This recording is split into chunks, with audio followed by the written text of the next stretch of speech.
nanalo ako sa loto! Totoo ba, anak? Tumama lahat ng numero sa panaginip ko, Nay. Ay, alam mo, anak, swerte ka talaga eh. Nay, may good news din ako. Gagraduate na ako next month! Talaga ba, anak? Akala ko talaga bagsak pa rin ako eh. Buti naman at di ka na ulit ng high school. Congrats! Good luck sa college! Mga anak, may good news din ako. Sabi ng doktor, magaling na daw ako sa sakit ko. So, ibig sabihin, hindi mo na kami makakalimutan, Nay? Oo, anak. Parang sunod-sunod yung swerte natin, Nay, no? Siyempre, dahil din yan kay Lord. O sige na, anong oras na? Matulog na tayo, ha? Good night, Nay.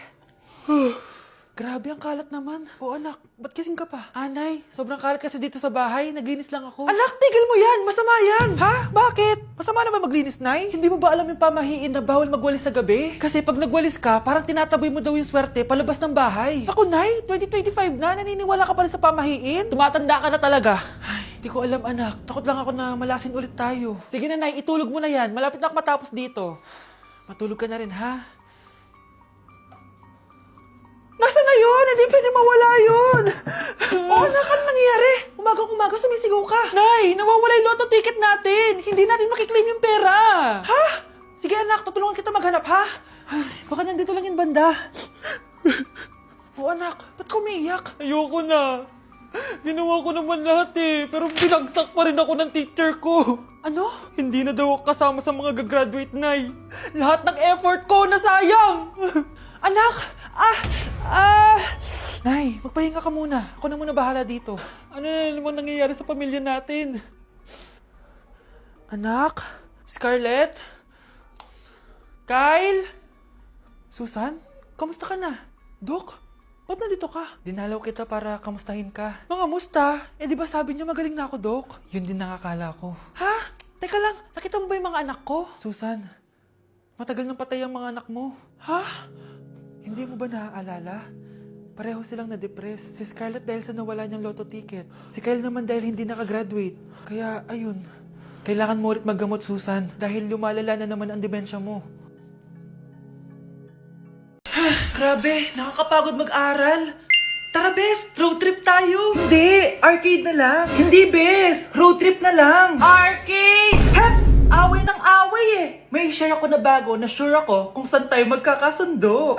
Saan naman? Kumain na lang tayo, Bes. Share ko lang kasi sobrang good deal ng Jollibee Meal Savers. Pang everyday go-to meal natin. Bakit? Ano meron? Mag Jollibee Meal Savers tayo. Kasi nandito lahat ng faves natin. Lahat may drinks at kasamang rice or fries. 1-piece burger steak with double rice. 1-piece chicken joy with drinks. At 1 Jolly Spaghetti with fries and drinks. Kaya kahit araw-araw tayo kumain, Bes, busog sulit sarap. Our go-to meal. Ayan, yan yung gusto ko. Kinikrave ko yung burger steak with double rice. Makakatipid na, mabubusog pa tayo. Diba? Kapag cravings mo yung go-to mo, tapos wak sa araw-araw, sulit talaga. Kaya tara na, Bes. Gutom na ako. Excited ka masyado. Libre mo ako next week, ha? Sige, Bes, go. Basta, Jollibee Meal Savers, ha? Go! Guys, mag-New Year na! Grabe, ang daming handa!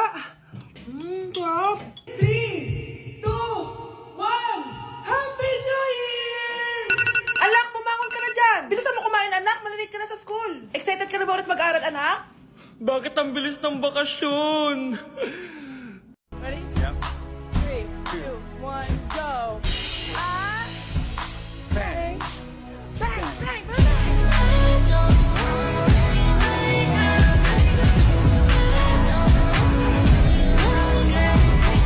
Gusto ko lang maging malinaw sa inyo na dito sa klase ko, ako ang nasusunod. Naintindihan? Ma'am, ito po yung assignment ko. Anong klaseng assignment to? Parang ginawa lang ng bata. Mababa lang grades mo dito, ah. Pinaghirapan ko yung assignment na yan. Sino ang pambansang bayani natin? Ma'am, Scarlett. Ang pambansang bayani natin ay si... Oops! Napakabagal mo sumagot. Ang pambansang bayani natin... Straight to the point ang kailangan ko sagot. Ayusin yung sumagot, ha? Hindi na kayo elementary. Opo, ma'am. Pinayagan ba kita kumain sa loob ng klase ko? Ma'am. Akin na yan. Kung ayaw niyong binabastos kayo, wag niyo akong bastusin. Oo, be. Kain tayo sa labas mamaya, ha? Hala, galit na si ma'am. Umalis lang ako saglit, ganyan na kayo. First meeting pa lang natin, pinapakita nyo ng mga ugali nyo. Buti pa yung kabilang section, tahimik lang. Kayo na ata ang worst section na napuntahan ko. Kung kami ang worst section, ikaw ang worst teacher. Ah, sorry po, ma'am. At dahil dyan, bibigyan ko kayo ng maraming assignment. Ma'am? Oh, Scarlett, kamusta ka? Sana ikaw na lang ulit teacher namin. Ang sungit ng bago naming teacher eh. Hayaan mo. Next quarter, ako na ulit ang magiging teacher nyo. Talaga, ma'am? Thank you, Lord! Yuck! Ang cheap naman ng uniform nila. Mukhang maasim. Walang class. 2025 na, Android pa din ang cellphone. Kahit siguro Messenger, naglalag dyan. Ang ganda nga ng uniform, ang sasama naman ng ugali. Naka-iPhone ka nga, talo ka pa din naman sa ML. Ipabuhat yarn. Ang baho siguro ng classroom nila, no? Tapos nag-aagawan pa sa electric fan kasi wala naman silang aircon. Feel ko pinapalo sila ng teacher nila kapag nagkakamali sila. Ang boring siguro sa classroom nila. Mas masaya pa rin talaga sa public school, no? Balita ko, mga korap mga magulang niyan. Kaya madaming pera. May araw din kayo, men. Nakatikim na kaya sila ng steak? Feel ko hindi nila afford. Nakatikim na kayo ng pagmamahal sa magulang? Oh, sa pool! How dare you? Isang pitik ko lang, tumba ka na. Pipitik ka pa lang, tumba ka na. Tara na nga. Kuya, try mo po yung sikat na mango na ice cream. Mango na ice cream? Mango is my favorite flavor, so let's try it. Wow, parang ang sarap niya. Tara, bili tayo. So, papunta na ako sa convenience store para hanapin yung famous na mango na yan. Sabi nila meron daw dito sa Vietnam. Kaya pumunta ako dito sa Circle K. Guys, meron dito oh. Hello, kompleto. Guys, excited na ako matry ito. Bilhin na natin. Grabe, napakamahal naman ng mga yan. Ayun guys, binili ko yung mango, yung lemon, tsaka yung peach. Eto na sila. Tikman na natin. Unahin na natin tong si mango kasi ito yung pinakasikat. Sirain ko na. Wow! Mukha talaga siyang mangga in real life, guys. Tapos dito siya hahawakan. Okay, unang kagat.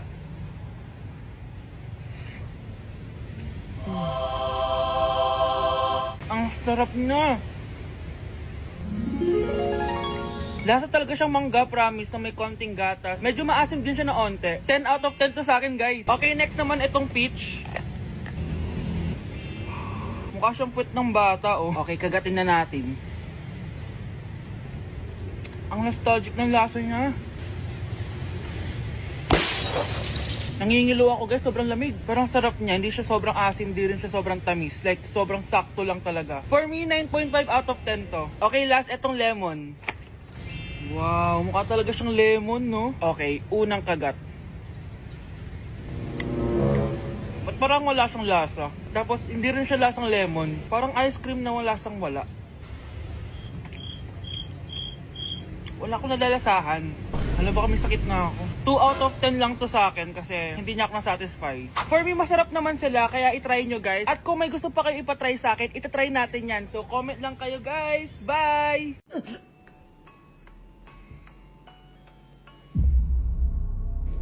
Isa ka na din katulad ko, anak. Anong ginawa mo sa akin, Nay? Kakaiba yung nararamdaman ko. Gusto mo malaman ang totoo, di ba? Isa akong diwata mula sa mundo ng Encantasia. Ha? At isa sa kapangyarihan ko ay ang manipulahin ang picture na nasa cellphone mo. Bakit di mo lang sinabi sa akin, Nay? Dahil ngayon ang tamang panahon, anak. At nasa katawan mo na ang kapangyarihan na para sa'yo. Pero, paano ko malalaman kung ano yung kapangyarihan ko? Ikaw ang tutuklas niyan, anak. Ano kaya magiging kapangyarihan ko? Baka nagiging invisible ako.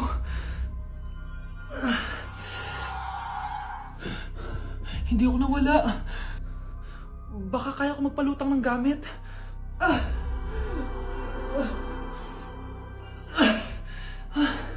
Hindi lumutang.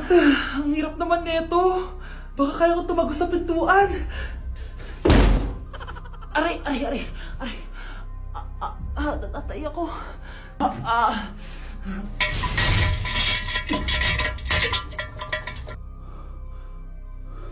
Ano yun?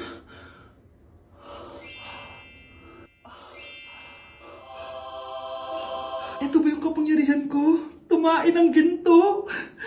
Nay, alam ko na yung kapangyarihan ko. Tumatay ako ng ginto. Anak, uminom ka na maraming pampatae para yumaman na tayo. Talino mo talaga, Nay.